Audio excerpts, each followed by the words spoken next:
You've reached Conversation with Mr. A. This is your host, Anthony Apostilla. Thank you for listening. Let's get right to the episode.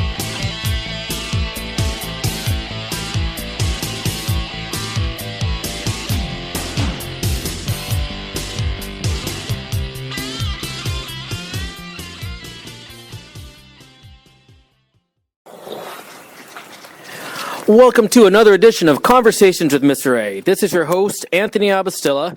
So for this edition, I have pro wrestler JD Mason from Northwest Pro Wrestling. Thank you, JD, for being a part of this episode. Oh, not a problem at all. Thank you for having me. So to get started, I wanted to ask, how would you describe a pro wrestler? For those who don't understand what pro wrestling is, how would you describe pro wrestling and being a pro wrestler in general? So, for people who don't watch pro wrestling on a regular basis, I would say pro wrestling is very similar to being an improv actor and a stuntman and a comedian all in one go. You get one take in front of a live studio audience in front of the cameras to just get it done to the best of your ability. How long have you been a pro wrestler in general? I started wrestling training in October 2005. And I had my first match March of 2006. So, 18 years? 19 years? Does that sound right? 19 years? Yeah, almost. 19 years. So, yeah, it's over half my life. Yeah. So, well worth it. So, if someone wanted to be a pro wrestler or join in, how does one actually get into it? Like, what do they have to do? He or she would have to do? So, the main thing for someone to do if they want to get into the business in any capacity is to find what they feel is a reputable school, not what they're told is a reputable school. So there's lots of well-known nationwide schools like Monster Factory, or even like the NXT school or the Rhodes Wrestling Academy. And then there's local schools that are pretty well known, like the Buddy Wayne School or Portland. Hold on, I'm going to look it up. I don't want to mess up their name. I want to say it's Portland Wrestling School. Yeah. But I'm going to look it up real quick because I don't want to screw up their name. The wrestling school in Portland in general. Yeah.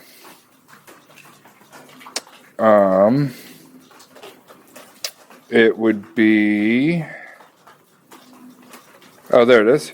The Oregon Pro Wrestling School. So there's, just so you can edit this for later, so there's national companies like Monster Factory, things like that are pretty famous, the Rhodes Wrestling Academy.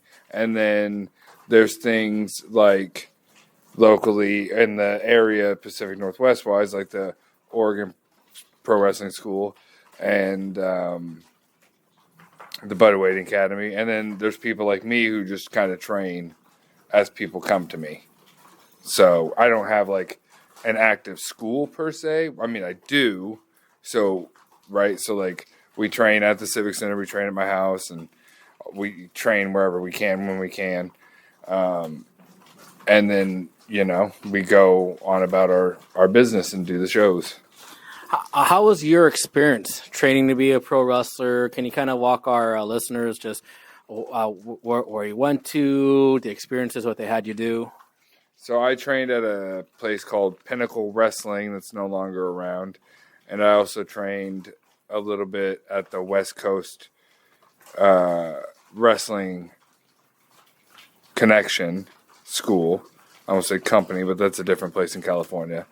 And so I trained under people like Dave Hollenbeck and took a lot of seminars under like Steve Carino and Davey Richards and a bunch of people like that. It was a good experience, but also it's different than it was nowadays, right? So like when I was breaking in, it was still like people trying to live out the last of like the what they felt was the territory days, and they were real rough on me and other people, unless they really liked you or saw something in you.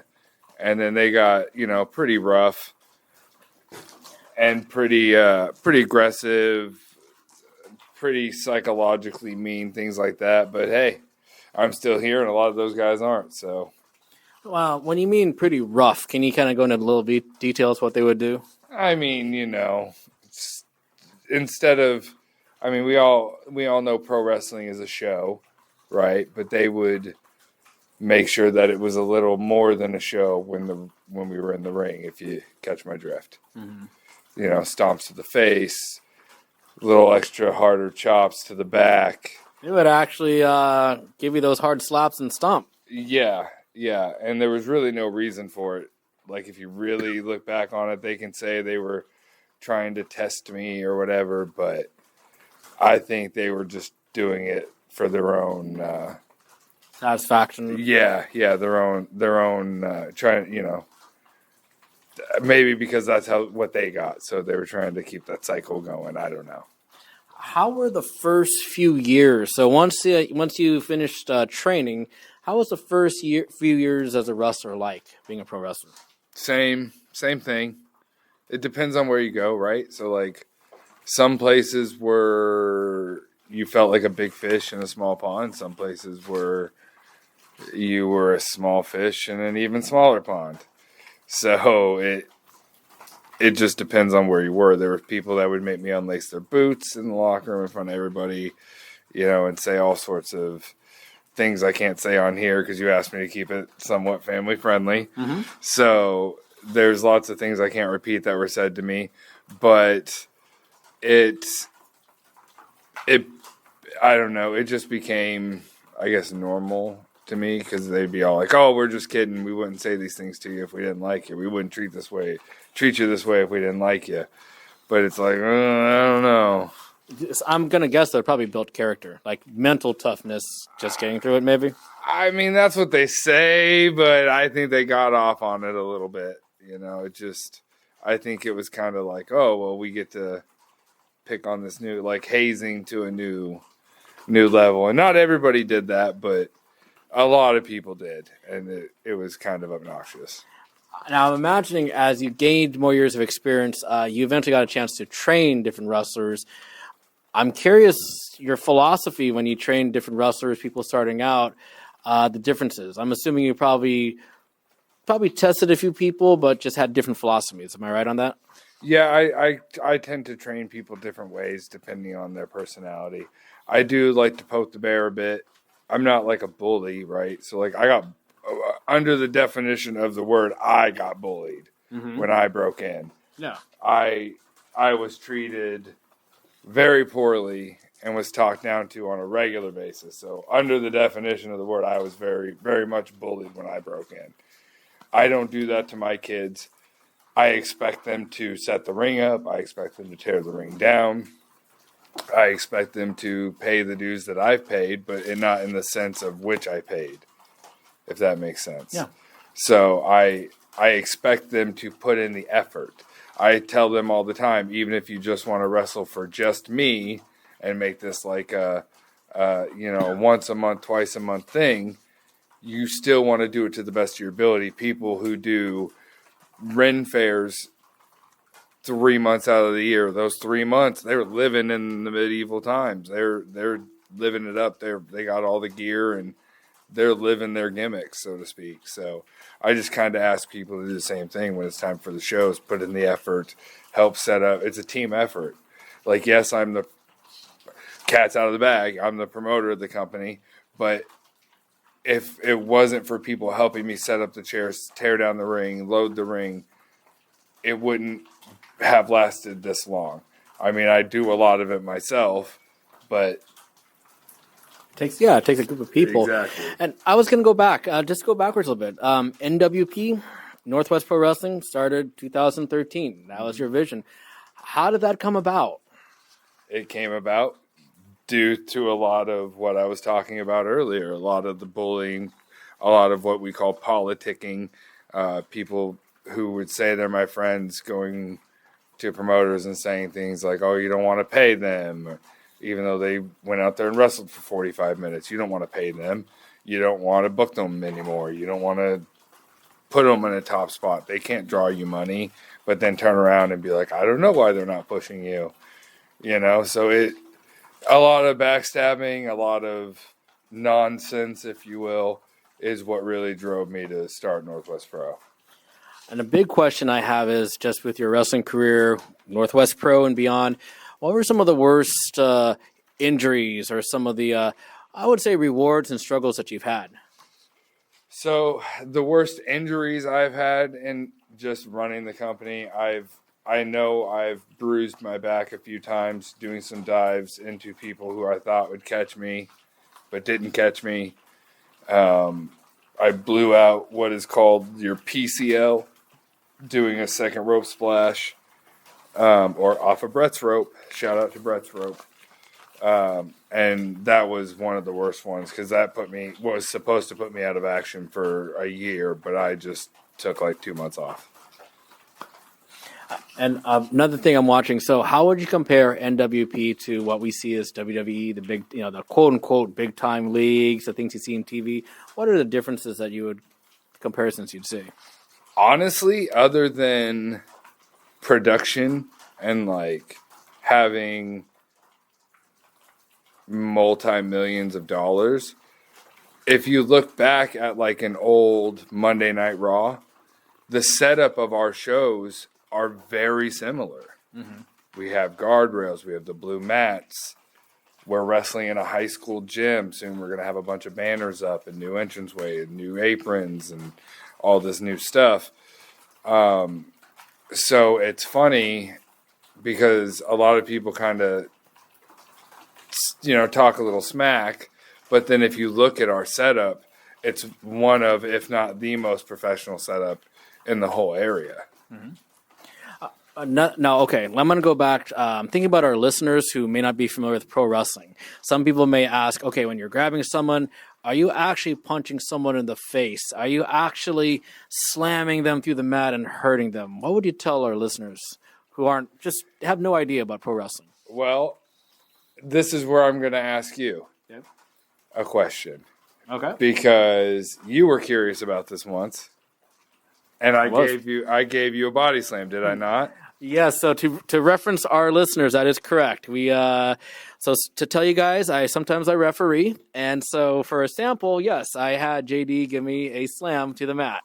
And how did that feel? Felt the shock to my body because I wasn't used to it, but he kept me safe. Right. So for the people that have never been slammed on a professional wrestling ring, it hurts. But the reason that we can do it so often is because our body gets calloused to it. So it's no different than walking around barefooted outside. You can see people walking around barefoot that step on a rock. Some people just don't care. They just keep walking. Some people step on that rock and they're like, ooh, ow, ooh, and they're hopping on one foot. How long do you think it takes for people to callous and kind of get used to it, do you think, on average? 6 months. 6 months. 6 months for sure. I was a backyarder, not supporting that. Don't do it, kids. Can you explain to our listeners what a backyarder is? Okay, so backyarder, those terms, backyard wrestling, is something that a lot of kids in the early, mid-2000s did with their friends on trampolines. It was basically us pretending we knew what we did and acting out what we saw every week on Raw and Thunder and SmackDown. And in fact, to be 100% honest, a lot of kids didn't know what it was till WWE and WCW started talking about it, I feel like. Because then I didn't know what it was, and someone said backyard wrestling on a Nitro. I think Norman Smiley did a thing where you pinned some kids in their homemade ring or something and won their backyard championship. Mm-hmm. And that's when I kind of was like, oh, wait, kids are actually doing this? I thought just me and my friends did this with our wrestle buddies on the trampoline. Oh, they're wrestling each other.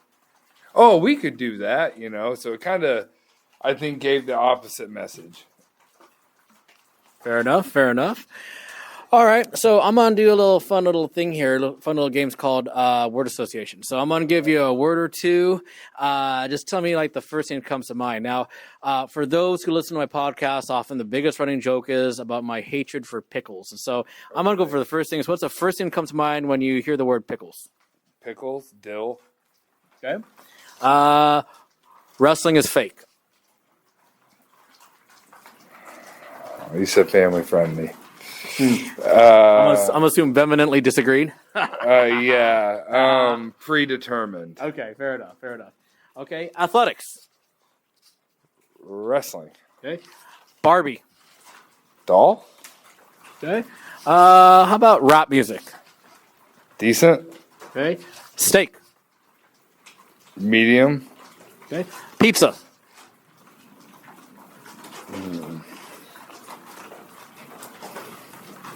Cheesy. Okay. How about bad hygiene?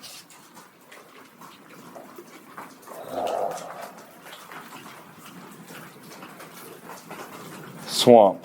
Okay. Swamp. How about, let's say, country music? Love it. Okay. Pickup trucks. Have one. Okay. Horror movies. Eh. Okay. How about romantic movies? Eh. Okay. Last not but least, how about Northwest Pro Wrestling? The best there is, the best there was, and the best there ever will be. All right. Love it, love it, love it. Okay. Any final things that you want to tell our listeners? Check out Northwest Pro. Follow us on Instagram, Facebook, YouTube. The YouTube is official NWP Wrestling. The Instagram, I've had like 12 concussions, so you have to give me a break here. I want to say the Instagram is also official NWP. Official NWP. Yes, it is. The Instagram also official NWP Wrestling. And then you can just find us on Facebook if you search North-West-Pro. Okay. Thanks, JD, for your time. Appreciate it, man. Oh, yeah, no problem. Have a great night.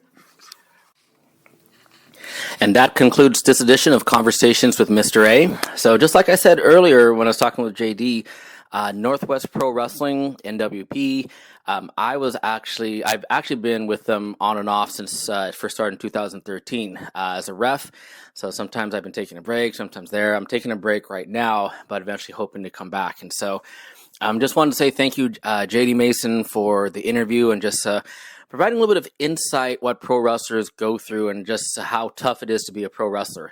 It's definitely not easy. Just like I said earlier in the interview, I took one body slam where I got picked up and slammed on my back just to kind of get the experience. And I wasn't crippled.